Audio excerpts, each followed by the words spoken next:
আল্লাহ তাআলা যদি মুসলমান করে এই পাঠাতো, এই চোখ একটু কাটিয়ে দিয়ে পাঠাইছে, কানের ফুটো দেশে, নাকের ফুটো দেশে, মুখ কাটিছে, প্রস্রাবখানা তৈরি করেছে, পায়খানা তৈরি করেছে, ওই আগাটুক একটু কাটিয়ে পাঠাতে পারতো না? পাঠাই নাই কেন? যদি মুসলমান হয়ে জন্ম নেয় তাহলে ওই আগাটুক কাটিয়ে পাঠাই নাই কেন?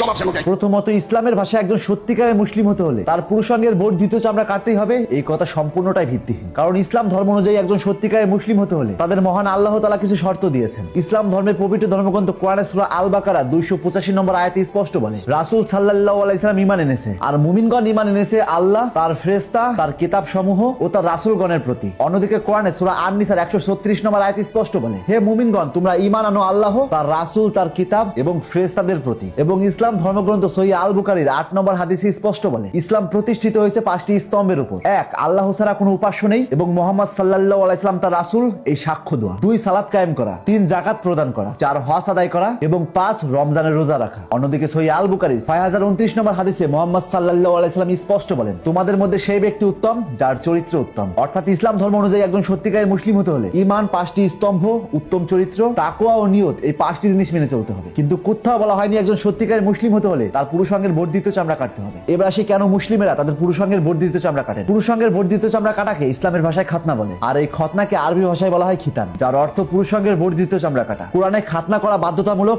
এমন কোথাও উল্লেখ নেই। তবে কোরআনে সূরা আন-নাহলের 123 নম্বর আয়াতে স্পষ্ট বলে, অতঃপর তোমার প্রতি ওহী করেছি যে তুমি একনিষ্ঠ ইব্রাহিমের মতাদর্শ অনুসরণ করো, আর সে তো মুশরিকদের দলভুক্ত ছিল না। ইসলাম ধর্মগ্রন্থ অনুযায়ী সর্বপ্রথম খাতনা করেন ইব্রাহিম আলাইহিস সালাম। তাই সহিহ আল বুখারী 3356 নম্বর হাদিস থেকে উল্লেখ পাওয়া যায়, আবু হুরায়রা রাদিয়াল্লাহু আনহু থেকে বর্ণিত, তিনি বলেন, রাসূল সাল্লাল্লাহু আলাইহি সাল্লাম বলেছেন, নবী ইব্রাহিম আলাইহিস সালাম সূত্রধরদের অস্ত্র দিয়ে নিজের খাতনা করেছিলেন যখন তার বয়স 80 বছর। অর্থাৎ মুসলিমেরা খাতনা করে এই কারণেই তারা নবী ইব্রাহিম আলাইহিস সালামের পথ অনুসরণ করে। অন্যদিকে সহিহ আল বুখারীর 5891 নম্বর হাদিস অনুযায়ী মানুষের সহজাত প্রবৃত্তি 5টি। 1, খাতনা করা। 2, নাভির নিচে খুর ব্যবহার করা। 3, গোপ ছাঁটাই করা। 4, নখ কাটা এবং 5, বগলের পশম উপড়ে ফেলা। ইসলাম ধর্মে খাতনা একটা ফিতরাত, অর্থাৎ প্রাকৃতিক ধর্মের অংশ হিসেবে ধরা হয়। আর এই ফিতরাত অনুযায়ী মানুষের কিছু কাজ নিজে করতে হয়, যেমন নখ কাটা, চুল কাটা, পরিষ্কার থাকা। আর পুরুষাঙ্গ পরিষ্কার রাখার জন্য খতনাও তার মধ্যে একটি। মানুষকে সৃষ্টিকর্তা এমন ভাবে সৃষ্টি করেছেন যাতে সে নিজে সচেতন ভাবে কিছু কাজ করে, শুধুমাত্র নিজেকে পরিশুদ্ধ রাখার জন্য। এটা এক ধরনের পরীক্ষা। মানুষ যদি জন্ম থেকে সবকিছু পারফেক্ট অবস্থায় পেত, তাহলে মানুষের কিছু করণীয় বা পরীক্ষা থাকতো না। এখন প্রশ্ন আসতেই পারে, আল্লাহ যদি চাইতেন তাহলে মুসলিমদের কেন খাতনা করেই পাঠান না? এই বিষয়ে যুক্তি বলে,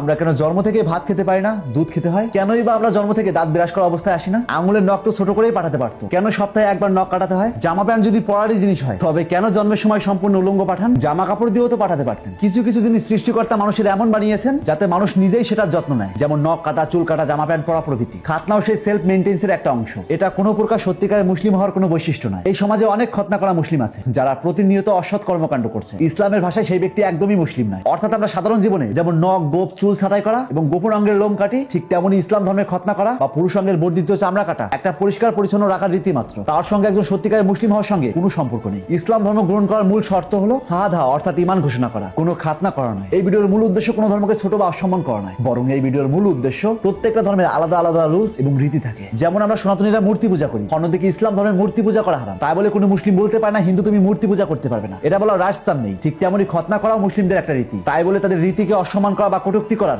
রাইটস আমার নেই। মনে রাখবেন, আপনি যখন অন্য ধর্মকে গালি দিবেন বা কটূক্তি করবেন, তারাও আপনার ধর্মকে গালি দিতে বা কটূক্তি করতে দুবার ভাববে না, কারণ ইনডাইরেক্টলি তাদের ধর্মকে কটূক্তি করতে গিয়ে আপনি নিজের ধর্মটাকে গালি শোনাচ্ছেন। তাই প্রত্যেকটা ধর্মের মানুষের তার নিজস্ব ধর্ম পালন করার অধিকার আছে, কিন্তু বিপরীত ধর্মকে কটূক্তি করার কোনো অধিকার নেই। আর কোনো ধর্ম সম্পর্কে আসল সত্য না জেনে সেই ধর্মকে কটূক্তি বা ব্যঙ্গ করা চরম অন্যায় এবং অধর্মের কাজ। তাই আজ থেকে চোখ খুলুন, আর এরকম ইন্টারেস্টিং ভিডিও প্রতিনিয়ত পাওয়ার জন্য তাপস এক্সপ্লোরার পেজটিতে ফলো দিয়ে রাখুন।